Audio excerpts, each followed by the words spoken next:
কিছু মানুষ পৃথিবীর চোখে অদৃশ্য। তারা প্রতিদিন আমাদের সামনে দিয়ে হেঁটে যায়, কিন্তু কেউ তাদের গল্প শোনে না, কেউ তাদের স্বপ্ন দেখে না, কেউ তাদের কণ্ঠস্বর শুনতে চায় না। কিন্তু যেদিন সেই নীরব কণ্ঠস্বর মঞ্চে ওঠে, সেদিন বদলে যেতে পারে সব কিছু। এটি একটি ছেলের গল্প, একটি অদৃশ্য ছেলের গল্প, ছায়ার আড়ালের কণ্ঠস্বর। মুম্বাইয়ের বুকে দাঁড়িয়ে আছে সেন্ট জেভিয়ার্স ইন্টারন্যাশনাল একাডেমি, এমন এক স্কুল যেখানে প্রবেশদ্বারে সারি সারি দামি গাড়ি দাঁড়িয়ে থাকে, আর ছাত্রছাত্রীরা এমন ব্যাগ বহন করে যার দাম অনেক পরিবারের মাসিক আয়ের চেয়েও বেশি। চকচকে মার্বেল মেঝে, সীতাগন্ধিত করিডর, আর তার মাঝখানে একটি ছোট্ট ছায়া নীরবে ঘুরে বেড়ায়, যাকে বেশিরভাগ ছাত্রছাত্রী কখনো সত্যিকারের অর্থে দেখেই না। তার নাম অর্জুন। মাত্র 12 বছরের একটি বালক, যার হাত খসখসে আর চোখ নীরব। অর্জুন কোনো ছাত্র নয়, সে স্কুলের মালির ছেলে। বাকি খাবার আর ক্যাম্পাসের পেছনে একটি ছোট্ট ঝুপড়িতে ঘুমানোর জায়গার বিনিময়ে তাকে ছোটখাটো কাজ করতে দেওয়া হয়। প্রতিদিন ভোর 5টায় সূর্যের প্রথম আলো মাঠে পড়ার আগেই অর্জুন গাছে পানি দেয়, প্রবেশপথ ঝাড়ু দেয় আর ক্লাসরুমে চেয়ার গুছিয়ে রাখে। সে ছায়ার মতো চলাফেরা করে, উপস্থিত কিন্তু অদৃশ্য। যে ছাত্রছাত্রীরা তার পাশ দিয়ে ছুটে যায়, তারা সাবলীল ইংরেজিতে কথা বলে। প্যারিসের ছুটি, লন্ডনের শপিং, বিদেশের বিশ্ববিদ্যালয় আর ভবিষ্যতের পরিকল্পনা নিয়ে আলোচনা করে। অর্জুন কাজ থামিয়ে মনোযোগ দিয়ে শোনে। প্রতিটি শব্দ সে শুষে নেয়, যেন একটি শুকনো স্পঞ্জ পানি শুষে নিচ্ছে। একদিন স্কুল ছুটির পর একটি ক্লাসরুম পরিষ্কার করার সময় অর্জুন ডাস্টবিনে ফেলে দেওয়া একটি বই খুঁজে পেল। বইটির নাম ছিল দ্য পাওয়ার অফ কমিউনিকেশন। মলাট ছেঁড়া, পাতায় কফির দাগ, কোনাগুলো ভাঙা, কিন্তু অর্জুনের কাছে এটি ছিল একটি ধনভাণ্ডার। সেই রাতে তার ছোট্ট ঝুপড়িতে একটি মোমবাতির ক্ষীণ আলোয় অর্জুন পড়তে শুরু করল। শব্দগুলো কঠিন ছিল, অনেক কিছুই সে বুঝত না, কিন্তু সে হাল ছাড়েনি। প্রতিটি লাইন সে বারবার পড়েছে, আবার পড়েছে, আবার, যতক্ষণ না বিভ্রান্তির ভেতর থেকে অর্থ বেরিয়ে এসেছে। দিন কেটে গেল, সপ্তাহ কেটে গেল, আর অর্জুনের জীবন চলতে লাগল একই ছন্দে। তারপর একদিন এলো সেই ঘোষণা, যা সব কিছু বদলে দিতে চলেছিল। মিসেস কাপুর, স্কুলের প্রিন্সিপাল, সবাইকে অডিটোরিয়ামে জড়ো করলেন। তিনি বললেন, 2 সপ্তাহ পরে আমরা জাতীয় যুব সম্মেলন আয়োজন করছি। ভারতের বিভিন্ন স্কুল থেকে প্রতিনিধিরা আসবে, আর সেন্ট জেভিয়ার্সের পক্ষ থেকে আমাদের একজন বক্তা প্রয়োজন। বিষয় ছিল তোমার কণ্ঠস্বর খুঁজে পাওয়া। মুহূর্তের মধ্যেই উত্তেজনা ছড়িয়ে পড়ল। এটাই ছিল সবার কাঙ্ক্ষিত সুযোগ, জাতীয় মঞ্চে দাঁড়ানোর সুযোগ। কিন্তু তারপর মিসেস কাপুর আরেকটি শর্ত জানালেন। বক্তৃতাটি দিতে হবে বিশুদ্ধ প্রাঞ্জল হিন্দিতে, কোনো ইংরেজি শব্দ মেশানো যাবে না। আর ঠিক তখনই অডিটোরিয়াম নীরব হয়ে গেল। যারা ইংরেজিতে ছিল দুর্দান্ত, হঠাৎ তারাই হয়ে গেল অনিশ্চিত। পরের সপ্তাহ জুড়ে একজনের পর একজন ছাত্রছাত্রী অডিশন দিল। প্রিয়া, স্কুলের বিতর্ক চ্যাম্পিয়ন, ইংরেজি শব্দ এড়াতে গিয়ে হোঁচট খেল।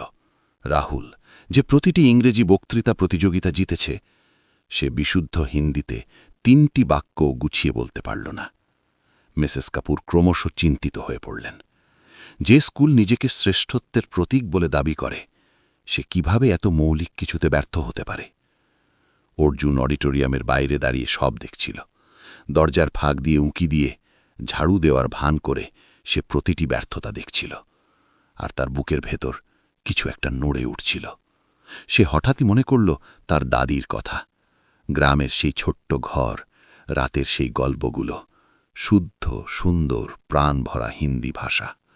তার দাদি তাকে শিখিয়েছিলেন, ভাষা শুধু শব্দ নয়, ভাষা হলো আত্মা, ভাষা হলো মর্যাদা, ভাষা হলো পরিচয়।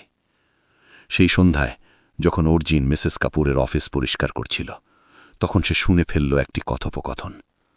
আমাদের হয়তো অংশগ্রহণ বাতিল করতে হবে, এটা লজ্জাজনক, কিন্তু আমাদের কোনো ছাত্রই এটা করতে পারছে না। আর একটি কণ্ঠস্বর দীর্ঘশ্বাস ফেলে বলল, এটা আমাদের শিক্ষা সম্পর্কে কি বলে? অর্জুনের হাত কেঁপে উঠল। সে ঝাড়ুর হাতল শক্ত করে ধরল।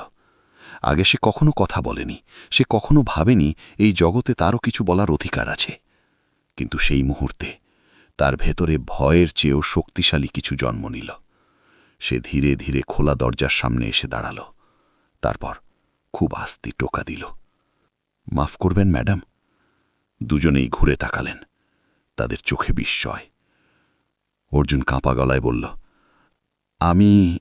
আমি কি চেষ্টা করতে পারি? ভাইস প্রিন্সিপাল প্রায় হেসে ফেললেন। বাবা, এটা কোনো খেলা নয়, আমাদের এমন কাউকে দরকার যে আমাদের স্কুলকে প্রতিনিধিত্ব করতে পারে। কিন্তু মিসেস কাপুর হাত তুলে তাকে থামালেন। তিনি শান্ত গলায় বললেন, ওকে বলতে দাও। অর্জুন এক পা সামনে এগিয়ে এল। তার জীর্ণ পোশাক ঝকঝকে অফিসের সঙ্গে তীব্র বৈপরীত্য তৈরি করছিল। সে গলা পরিষ্কার করল, তারপর বলল, শব্দ শুধু আওয়াজ নয়, এগুলো আমাদের পরিচয়। ভাষা আমাদের প্রাণ, আমাদের গর্ব। যে নিজের মাতৃভাষাকে সম্মান করে সে নিজেকেই সম্মান করে। ঘরটি একদম নিস্তব্ধ হয়ে গেল। তার উচ্চারণ ছিল নিখুঁত, তার স্বর আত্মবিশ্বাসী, তার শব্দগুলো নদীর স্রোতের মতো স্বাভাবিকভাবে বয়ে যাচ্ছিল। মিসেস কাপুর ধীরে ধীরে উঠে দাঁড়ালেন, তার চোখে বিস্ময় আর গভীর চিন্তা। তিনি জিজ্ঞেস করলেন, তুমি এভাবে কথা বলতে শিখলে কোথায়? অর্জুন নিচু গলায় বলল, আমার দাদির কাছে ম্যাডাম, আর শুনে শুনে। আমি ক্লাসরুমে বসতে পারি না, কিন্তু আমি কখনো শেখা বন্ধ করিনি। মিসেস কাপুর দীর্ঘক্ষণ অর্জুনের দিকে তাকিয়ে রইলেন। তারপর তিনি এমন একটি সিদ্ধান্ত নিলেন যা পুরো স্কুলকে হতবাক করে দেবে। তিনি বললেন, তুমি জাতীয় যুব সম্মেলনে সেন্ট জেভিয়ার্সের প্রতিনিধিত্ব করবে। খবর দাবানলের মতো ছড়িয়ে পড়ল, মালির ছেলে অভিজাত সেন্ট জেভিয়ার্সের প্রতিনিধি। করিডরে গুঞ্জন ছড়িয়ে পড়ল। কেউ রেগে গেল, কেউ হাসল, কেউ অপমানিত বোধ করল। প্রিয়া সরাসরি মিসেস কাপুরের সামনে গিয়ে দাঁড়াল। ম্যাডাম, সে তো ছাত্রও নয়, লোকে কি ভাববে? মিসেস কাপুর একটুও বিচলিত হলেন না। তিনি শান্ত গলায় উত্তর দিলেন, তারা ভাববে আমরা বিশেষাধিকারের থেকে প্রতিভাকে বেশি মূল্য দিই। পরের 2 সপ্তাহ ছিল অত্যন্ত কঠিন, অত্যন্ত তীব্র। মিসেস কাপুর পার্সোনালি অর্জুনকে প্রস্তুত করাতে শুরু করলেন। তিনি তাকে উপযুক্ত পোশাক দিলেন, নিশ্চিত হলেন সে যেন ভালো খাবার পায়। আর প্রথমবারের মতো অর্জুনকে লাইব্রেরিতে প্রবেশাধিকার দেওয়া হলো। কিন্তু একটি জিনিস মিসেস কাপুর কখনো বদলানোর চেষ্টা করেননি, অর্জুনের কণ্ঠস্বর। কারণ তার বক্তৃতার শব্দগুলো কোনো বই থেকে মুখস্থ করা ছিল না, সেগুলো এসেছিল বাস্তব জীবন থেকে, বাস্তব কষ্ট থেকে, সত্যিকারের নীরবতা থেকে, এমন এক হৃদয় থেকে যে জানে কিভাবে নিজের কণ্ঠস্বর খুঁজে পেতে হবে যখন পৃথিবী চায় তুমি চুপ থাকো। সম্মেলনের আগের রাতে অর্জুন একটি আয়নার সামনে দাঁড়িয়েছিল। এবার আর ভাঙা আয়না নয়, স্কুলের গেস্ট রুমের একটি পূর্ণ দৈর্ঘ্য আয়না, যেখানে তাকে থাকার অনুমতি দেওয়া হয়েছিল। সে নিজেকে দেখল, পরিষ্কার কাপড়, আঁচড়ানো চুল, উপযুক্ত জুতো। সে যেন অন্য কেউ। কিন্তু যখন সে কথা বলল, যখন বক্তৃতা অনুশীলন করল, সে তখনও একই অর্জুন।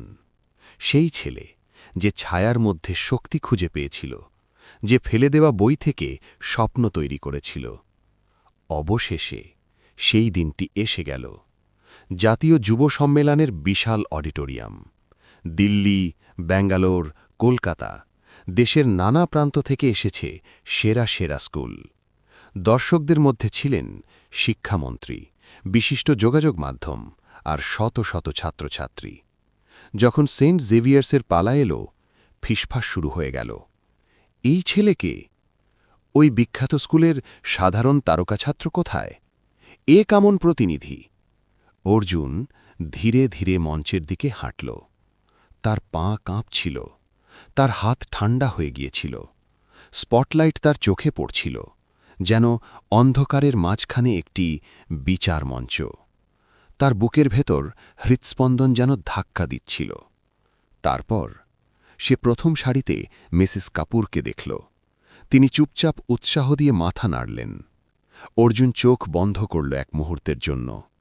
সে মনে করল তার দাদিকে, সেই গল্প ভরা রাতগুলোকে, সেই ভাষাকে যা তাকে কখনো একা থাকতে দেয়নি।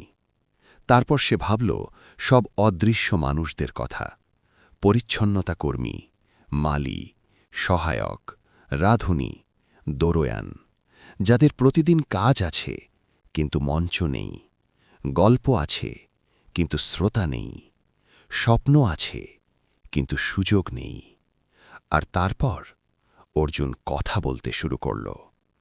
নমস্কার, আজ আমি আপনাদের সামনে কোনো ধনী পরিবারের সন্তান হয়ে আসিনি। আমি এসেছি সেই সব কণ্ঠস্বর নিয়ে যেগুলো প্রায়শই নীরবতার ভেতর হারিয়ে যায়। অডিটোরিয়াম নিস্তব্ধ হয়ে গেল। সে বলল মর্যাদার কথা, ভাষার কথা, পরিচয়ের কথা।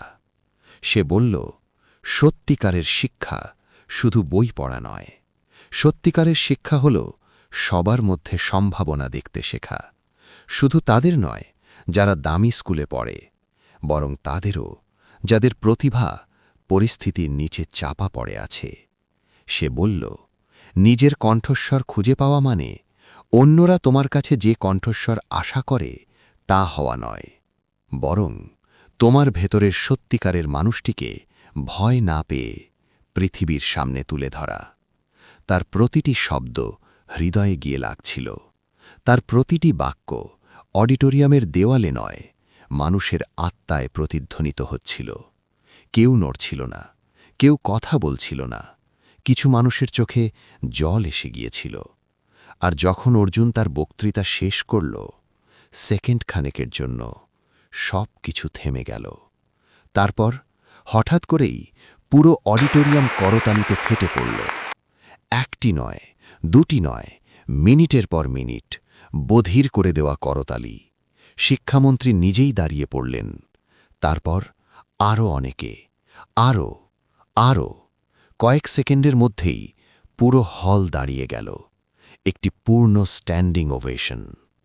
সেই মুহূর্তে অর্জুন আর অদৃশ্য ছিল না। সেই মুহূর্তে পৃথিবী তাকে দেখেছিল, শুধু দেখেনি, শুনেছিল। ফলাফল ঘোষণার সময় অর্জুন প্রথম স্থান অর্জন করল। কিন্তু সে শুধু একটি প্রতিযোগিতা জেতেনি, সে আরও বড় কিছু জেতেনি। সে মানুষের দৃষ্টিভঙ্গি বদলে দিয়েছিল। সে একটি প্রশ্ন ছুড়ে দিয়েছিল সমগ্র সমাজের সামনে, প্রতিভা কি শুধু সুযোগের সন্তান, নাকি সুযোগ না থাকলেও প্রতিভা বেঁচে থাকতে পারে? মিসেস কাপুর পরে একটি ঐতিহাসিক ঘোষণা দিলেন, সেন্ট জেভিয়ার্স এখন থেকে প্রতিভাবান কিশোরদের জন্য পূর্ণ বৃত্তি দেবে, যাদের পারিবারিক পৃষ্ঠভূমি যাই হোক না কেন। আর সেই প্রোগ্রামের প্রথম শিক্ষার্থী ছিল অর্জুন। বছর কেটে গেল। অর্জুন শুধু স্কুলে পড়ল না, সে স্কুলের শীর্ষ ছাত্র হিসাবে গ্র্যাজুয়েট হল। তারপর সে বড় হল, আর একদিন সে নিজেই হয়ে উঠল একজন শিক্ষা সংস্কারক। ভারতের বিভিন্ন প্রান্তে সে স্কুল গড়ে তুলল, বিশেষ করে সুবিধাবঞ্চিত শিশুদের জন্য, যারা একসময় অর্জুনের মতোই ছিল, প্রতিভাবান কিন্তু অদৃশ্য, স্বপ্নবাজ কিন্তু অবহেলিত। যে ছোট্ট ঝুপড়িতে অর্জুন একসময় ঘুমাত, সেটি পরে একটি লাইব্রেরিতে রূপান্তরিত হল। প্রবেশদ্বারের ওপরে একটি ফলক টাঙানো হল, তাতে লেখা ছিল, ছায়া থেকে স্পটলাইটে প্রতিটি কণ্ঠস্বর গুরুত্বপূর্ণ। অর্জুন কখনো ভোলেনি সে কোথা থেকে এসেছে।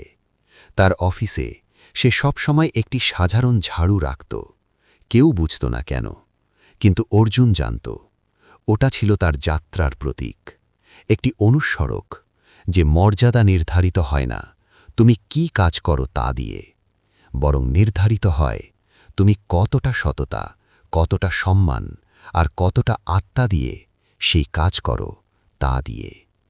আর কখনো কখনো গভীর রাতে অর্জুন একা বসে ভাবত সেই ফেলে দেওয়া বইটির কথা, সেই ক্ষতিগ্রস্ত মলাট, সেই কফির দাগ, সেই আবর্জনার ভেতর লুকিয়ে থাকা আলো, যেটি একদিন সব কিছু শুরু করেছিল।